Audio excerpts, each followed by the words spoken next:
गौरव जी, आज मैं जो आपसे पूछने वाला हूँ वो तकरीबन मान लो सभी की एक समस्या है। उस मतलब जो भी ज्योतिष को मानने वाला है सनातन में, सभी के लिए वो प्रश्न बना होता है, यानी कि अपनी राशि को लेकर कि हर कोई अपने भविष्यवाणी देख कर मतलब अपनी दिनचर्या शुरू करना चाहता है, कोई आगे के लिए देखता है। लेकिन यहाँ पे समस्या एक आ जाती है, यानी कि सबको एक वहम पैदा हो जाता है या संदेह कहो कि वो नाम की राशि को माने या जन्म कुंडली में जो आप आचार्य लोग निकालते हैं उस राशि को माने, यानी कौन सा फल माने राशि फल का। जी, ये आपसे जानना चाहता हूँ। जी, बहुत अच्छा सवाल है आपका। देखिए, अक्सर कुंडलियाँ आती हैं और लोगों का ये प्रश्न होता भी है कि हम किस चीज़ को समझें, कि अपने नाम को हम पहले प्राथमिकता दें या अपनी राशि जो हमारी कुंडली के अनुसार निकली है, या एक बोलता हुआ नाम होता है या राशि का नाम एक कहा जाता है। मतलब एक चीज़ और भी होती है इसमें मैं क्या ऐड करना चाहूँ कि कई व्यक्तियों के कई नाम हो जाते हैं। एक नाम कुंडली में आ गया, एक पूरा नाम रख दिया गया जो हमारे जो भी अकाउंट हैं मतलब उनमें सब में है, और कुछ उपनाम रख देते हैं, मित्रों ने भी अलग रख दिया, परिवार में भी कुछ का कुछ बुलाने लगे। इसके भी समय में आपसे चाहूँगा कि इस पर भी कुछ आप बताएं। देखिए दोस्तों, जिस नाम से हमें बुलाया जाता है उस नाम का प्रभाव तो हमारे जीवन में बहुत रहता है, क्योंकि अक्सर नाम जो रखे जाते हैं उनके पीछे कोई ना कोई अर्थ ज़रूर होता है। किसी प्रकार से हम चीज़ों को समझने के लिए भी नाम रखते हैं, बच्चों का नाम रखते हैं, प्यार से रख देते हैं। तो नाम को रखने के लिए क्या हमें जीवन में चंद्र कुंडली का या सूर्य कुंडली का प्रभाव देखना चाहिए, और डिटेल से समझते हैं। देखिए दोस्तों, जब हमारा जन्म होता है उस जन्म के अनुसार इस समय भी, जैसे मान लीजिए हॉस्पिटल के अंदर कई बच्चे पैदा हो रहे होंगे, तो इस समय मंगल की क्या पोजीशन है, चंद्रमा की क्या पोजीशन है, किस नक्षत्र में बच्चा जन्म ले रहा है, और उस नक्षत्र के अनुसार चंद्रमा जिस राशि में है तो महादशा बच्चे को क्या मिलने वाली है। अब हर समय जिस धरती पे जो बच्चे जन्म हो रहे हैं उनका सूर्य से कितनी दूरी पर है, चंद्रमा से कितनी दूरी पर है और किस नक्षत्र पे है। कुंडली में अक्सर देखा जाता है लगन कुंडली, चंद्र कुंडली और सूर्य कुंडली। हम लगन के अनुसार भी चीज़ों को समझते हैं, चंद्र कुंडली के अनुसार भी समझते हैं और सूर्य के अनुसार भी समझते हैं, क्योंकि कुंडली में चंद्रमा सबसे ज़्यादा प्रभाव हमारे जीवन पे डालते हैं, राहु और चंद्रमा। चंद्रमा का प्रभाव मैंने इसीलिए कहा क्योंकि चंद्रमा हमारे मन स्थिति, हमारे कहीं ना कहीं विचारों को प्रदर्शित करते हैं।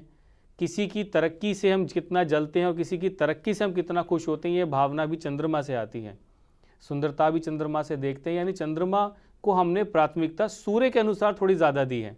मतलब आपकी बात में करना, मैं कल किसी को सुन रहा था, उन्होंने एक बात कही कि सुंदर या श्रृंगार वही करता जो खुश होता है। जी, तो इसी के विषय में भी थोड़ा हमें आपसे चाहूँगा, जो अभी आपने बात की ना चंद्रमा से रिलेटेड है सुंदरता का। जी, तो इसमें जो सुंदरता की जो आपने बात करी है, इसके अनुसार अगर मैं बताऊं तो देखिए, कई बार लोग कंफ्यूज भी होते हैं। राशि पे भी दोस्तों बात करेंगे, लेकिन एक क्वेश्चन है तो मैं चाहता हूं कि जल्दी से इसको भी मैं क्लियर कर देता हूं। सुंदरता दो प्रकार से देखी जाती है, एक होती है प्राकृतिक सुंदरता और एक होती है आर्टिफिशियल सुंदरता। एक वस्तु जिसको पहनकर या एक परफ्यूम को लगाकर, अच्छे कपड़े पहनकर, अच्छे आभूषण पहनकर आप समाज के सामने जाते हो और बहुत सुंदर दिखते हो, ये एक आर्टिफिशियल सुंदरता है जो शुक्र से देखी जाती है।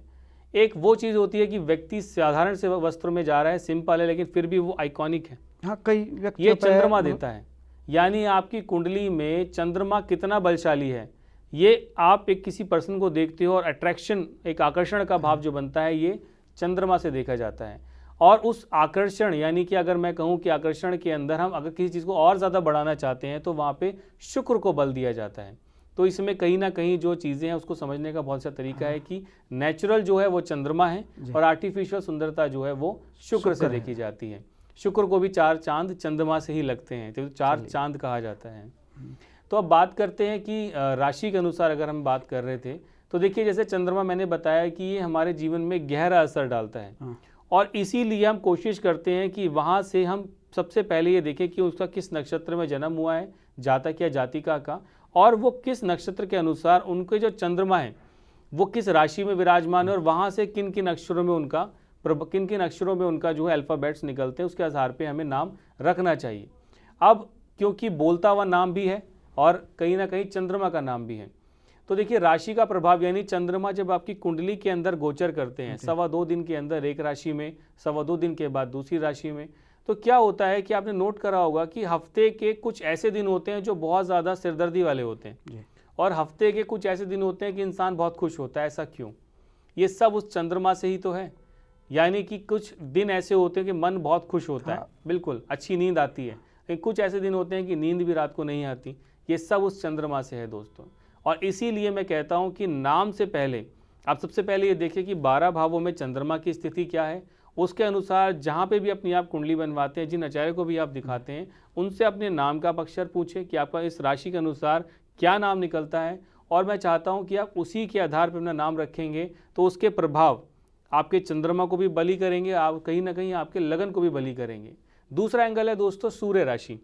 सूर्य राशि इसलिए देखी जाती है क्योंकि हमारे जीवन के अंदर कई बार हमें व्यवसाय से दिक्कतें आती हैं, काम से दिक्कतें आती हैं, और कहीं ना कहीं जीवन के अंदर संघर्ष बढ़ता ही चला जाता है। तो उन केसेस के अंदर सूर्य के अनुसार भी अपनी राशि को आप देख सकते हो, लेकिन मैं पर्सनली जो मैं प्राथमिकता देता हूँ, मैं चंद्र राशि को ज़्यादा मैं प्राथमिकता देता हूँ। तो इसीलिए कोशिश करें दोस्तों कि जहाँ पे भी चंद्रमा बैठे हैं आपकी कुंडली में, उस राशि के अनुसार अपने आप डेट ऑफ बर्थ के अनुसार, राशि के अनुसार आप देखें कि आपके क्या क्या अल्फ़ाबेट्स निकलते हैं, उसके आधार पे अपनी राशि देखें और उसके अनुसार ही अपनी जो जिन दिनचर्या को आगे आप बढ़ा सकते हैं। मेरा सर जी ये कहना था कि मेरी तरफ मेरे और भी बहुत से दर्शक होंगे जो पंचांग देखना नहीं जानते हैं, तो और सामने अचानक राशिफल आया है, तो मैं अपने नाम के अनुसार उस राशिफल को काउंट करूं या मेरी जन्म कुंडली वाला नाम है, मैं उस पर भी थोड़ा आपसे जानना चाहता हूं। देखिए, मैं आपसे सिर्फ यही कहना चाहूँगा दोस्तों कि जो हमारी चंद्रमा की कुंडली है, देखिए नाम के अनुसार आप चीज़ों को देखोगे, मैं मानता हूँ, लेकिन वो प्रिडिक्शन एक्यूरेट नहीं बनेगी, वो प्रिडिक्शन एक्यूरेट नहीं आएगी। जहाँ पे भी चंद्रमा आपकी कुंडली में विराजमान है, उससे संबंधित अगर राशि को आप देखोगे, क्योंकि राशिफल क्यों कैसे निकलता है आप इसको समझें। राशिफल कहाँ से आता है? राशिफल आप जानते हैं? वो आप बेहतर जानते हैं, हम नहीं जानते। राशिफल जो निकाला जाता है दोस्तों, जो डेली का राशिफल निकलता है वो चंद्रमा की पोजीशन से निकलता है। यानी कि आप चंद्रमा की पोजीशन के अकॉर्डिंग डेली का राशिफल जो भी हम देखते हैं न्यूज़पेपर में, न्यूज़ में देखते हैं, ये चंद्रमा जो गोचर करता है तेजी से, ये हर दिन के अंदर हमारी राशि परिवर्तन को, नक्षत्रों को पार करता हुआ 27 नक्षत्रों को पूरी कुंडली का चक्कर लगाता है। तो इसके आधार पे हमारी डेली राशिफल बनता है। तो अगर हम चंद्रमा के नहीं मानेंगे तो हम कैसे उस चीज़ को समझेंगे? मतलब मेरे को एक बात समझ में आ गई है कि हमारे सामने जो भी राशिफल है उससे पहले हम ये देख ले कि ये नाम के अनुसार है या जन्म कुंडली के अनुसार। अगर जन्म कुंडली के अनुसार है तो उसको ही माने, ज़्यादा उसी को माने, मतलब उस पर ही थोड़ा अमल करना चाहिए। ये आपने बहुत अच्छी जानकारी दी। अब मैं कुछ एक विशेष और आपसे जानना चाहता हूँ कि जैसे कुछ लोग उपनाम रख लेते हैं, क्या वो सही होता है कि जिसके जो भी मन में आए? क्योंकि बात चल रही है नाम राशि की कि वैदिक कुंडली में आपने एक नाम निकाल दिया, उसके अलावा कोई भी रिश्तेदार है उसने एक उपनाम निकाल दिया, क्या ये राशियाँ जैसे आप आचार्य बताए कि नाम भी टकरा जाते हैं, एक दूसरे के लिए द्वंद्व पैदा कर देते हैं, उसके विषय में थोड़ा बताइए। देखिए, इसमें एक बहुत अच्छा सवाल है आपका। ये अक्सर ऐसी चीज़ें होती हैं कि नाम, फॉर एग्जाम्पल आपका जो नाम निकला है वो सिंह राशि से निकला है, उदाहरण के लिए मैं आपको बता रहा हूँ, और आप बोल रहे हो और आपका जो नाम है वो सिंह राशि के अनुसार है, लेकिन उपनाम आप रख लेते हो शनि की राशि पे, या उपनाम आप रख लेते हो मंगल की राशि पे, या उपनाम आप रख लेते हो कहीं ना कहीं बृहस्पति की राशि पे, तो ये एंगल्स बहुत ज़्यादा बदल जाते हैं। अब ऐसा क्यों? क्योंकि देखो, मैंने आपको बताया कि सभी ग्रह समय के बाद, चंद्रमा और सूर्य को छोड़कर सभी ग्रह समय के बाद वक्र, अस्त, मार्गी होते हैं, उदय होते हैं। तो ये जो पोजीशन है चंद्रमा और सूर्य की, इसको ही पहले प्राथमिकता आप दें। और उप राशि के अकॉर्डिंग अगर आप देखते हो तो कोशिश आप ये करें कि अपने जो चंद्रमा की राशि के अनुसार आप रख सकते हो, या फिर दूसरा ऑप्शन दोस्तों, अगर उपनाम रखना भी है तो सूर्य की राशि का आप रखो। अच्छा, जर्नल सबके लिए? जर्नल सबके लिए ये अच्छा रहेगा, क्योंकि देखिए अगर उपनाम के लिए आप किसी ब्राह्मण से तो आप नहीं निकलवाओगे। वो तो कोई रिश्तेदार भी आता है, लो मेरी मर्जी से पप्पू, ये मेरा मणि, कुछ भी नाम। तो वो जो नाम जो रखे जाते हैं उपनाम, आप कोशिश ये करें कि या तो वो आपकी चंद्र राशि पर ही आधारित हो, या फिर अगर आपको लगता है कि नहीं आपको कुछ अलग रखना है तो सूर्य राशि पे आप रखें, ताकि आपको चंद्रमा और सूर्य इसी के आधार पे आपको अच्छे फल मिले। अच्छा, एक चीज़ और मैं आपसे एक चीज़ मैं आपको बताता हूँ, इन्हीं दो राशियों पे हम अपना प्रभाव क्यों देख रहे हैं, या हम सूर्य चंद्रमा पे ही क्यों देख रहे हैं? दोस्तों, सूर्य चंद्रमा कभी भी वक्र नहीं होते, कभी भी अस्त उदय नहीं होते। अच्छा। चंद्रमा हालांकि जब परिक्रमा करते हैं तो सूर्य के गोचर में आ जाते हैं, तो कई बार वो ऐसा प्रतीत होता है, लेकिन इनको दोष नहीं लगता। तो ये ऐसे दो चीज़ें, दो ग्रह हैं ऐसे जो कभी भी वक्री नहीं होते, ये अपनी निरंतर एक ही गति में चलते हैं। इसीलिए हम कोशिश करते हैं कि चंद्रमा और सूर्य के अनुसार ही अपनी राशि को देखें और अपने इन ग्रहों को बल देकर हम जीवन में आगे बढ़ें। मतलब एक चीज़ और फिर से मैं कहना चाहूँगा दर्शकों के लिए कि अक्सर लोग मिलते हैं तो पूछते हैं कि अब आचार्य जी से पूछना कितने नाम रखने चाहिए, मतलब ज़्यादा, कुछ लोगों के कई नाम मिल जाते हैं, वो सही है क्या? नहीं, देखिए इसमें कोशिश आपको ये मतलब ये आपसे जी। बस टिक जाना, उसका कितना टकराव होता है उन लोगों के लिए? कईयों के आप देखेंगे 5-6 नाम मिल जाएंगे अलग अलग, तो उन लोगों को इसमें मतलब देखिए दोस्तों क्या सबसे करना ज़रूरी चाहिए? क्या है जी, बहुत अच्छा सवाल है आपका ये। 2 या 3 नाम हो जाते हैं, कई बार 4 नाम हो जाते हैं। देखिए जितना ज़्यादा आपके नाम आप अपने रखोगे उतने ज़्यादा आपके घर एक्टिवेट होंगे, आप इसको ऐसे समझें। और मैं अक्सर ये कहता हूँ कि देखिए नाम केवल 2 ही अच्छे, एक आपकी चंद्र राशि का और दूसरा अगर आपको रखना है तो चंद्र राशि का रखिए या फिर सूर्य राशि का अपना आप रख सकते हो, क्योंकि ये आपकी कुंडली के समस्त ग्रहों को बल देते हैं। सूर्य भी और चंद्रमा जो है वो प्रकाशित करते हैं अपने आकर्षण के अनुसार। तो कुल मिला के मेरा यही कहना है कि नाम केवल 2 होने चाहिए या 1 होना चाहिए। इससे अधिक नाम अगर आपके होते हैं तो जीवन में संघर्ष, परेशानियाँ ऑटोमेटिक बढ़ने लगती है, क्योंकि आप बाकी सभी ग्रहों के अनुसार उन नामों को लेकर अपने उन ग्रहों को आप एक्टिवेट कर लेते हो। आपसे एक चीज़ और जानना चाहूँगा, जी। कि नाम के ऊपर चर्चा चल रही है, एक नाम जो आप निकालते हैं उसकी कुंडली के अनुसार, तो अक्सर कुछ लोग कहते हैं कि वो नाम बोलने के लिए नहीं रखना चाहिए, दूसरा नाम रखना चाहिए, इसमें मतलब क्या कहती है आपकी गणना? देखिए इसमें मैं यही कहूँगा कि ऐसा नहीं है। कुल मिला के क्या होता है कि चंद्रमा के अनुसार आप राशि रखें, नाम रखें। चंद्रमा और सूर्य किसी के लिए भी खराब नहीं है। मैं ये कहूँगा कोई भी कुंडली खराब नहीं होती। थोड़ा सा समय या गोचर ऐसा इंसान का आ जाता है कि जब वो जीवन के अंदर बहुत संघर्ष के दौर से निकल जाते हैं। लेकिन आपने कभी नोट किया होगा कि किसी की लाइफ में कभी संघर्ष बहुत था, बाद में बहुत तरक्की कर गए, या इंसान के पास पैसे ही नहीं थे, बाद में दुनिया भर की दौलत आ गई, या दुनिया भर की दौलत थी तो वो राजा से रंक बन गया। ये एक समय का अंतराल होता है दोस्तों, जो महादशाओं के और नक्षत्र के अनुसार हमारे जीवन पे आता है। ये इसको बोला जाता है विषोत्तरी दशा। विषोत्तरी दशा के अंदर अगर आपको किसी शुभ ग्रह की, किसी राजयोग कारक ग्रह की दशा मिल जाती है तो वो तरक्की की तरफ लेके जाती है।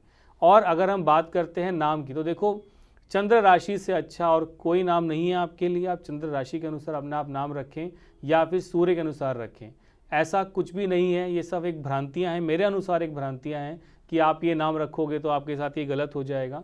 ऐसा कुछ नहीं है दोस्तों, ये केवल एक भ्रांतियां मात है। आप अपनी लाइफ के अंदर बस कोशिश ये करें कि अपना डेट ऑफ बर्थ, टाइम और प्लेस ये एक्यूरेट रखें, समय एक्यूरेट रखें। हर 2 से 3 मिनट के बाद भी जो नक्षत्र है, क्योंकि चंद्रमा तो अपनी राशि को आगे बढ़ ही रहे हैं, तो वो राशियाँ जो हैं वो बदलनी शुरू हो जाती हैं। तो कोशिश करें कि एक्यूरेट टाइम हो आपका, ताकि आपकी एक प्रॉपर एक कुंडली बने और उसमें चंद्रमा की पोजीशन और सूर्य के अनुसार आपके नाम को रखा जा सके। चलिए गौरव जी, अभी आपने जो बीच में बात की थी कि कोई व्यक्ति अचानक धनवान बन जाता है, किसी को कलंक लग जाता है, कि एकदम से बड़ा सम्मानित व्यक्ति होता है, अचानक उस पर कलंक लग जाता है या क्रिमिनल हो जाता है, इस पर भी कभी आगे की सीरीज में आपसे ज़रूर चर्चा करेंगे। आज आप आए और इतनी महत्वपूर्ण जानकारी दी, नाम और राशि को लेकर लोगों का संदेह दूर हो गया। आपको नमस्कार, धन्यवाद। जी, नमस्कार दोस्तों।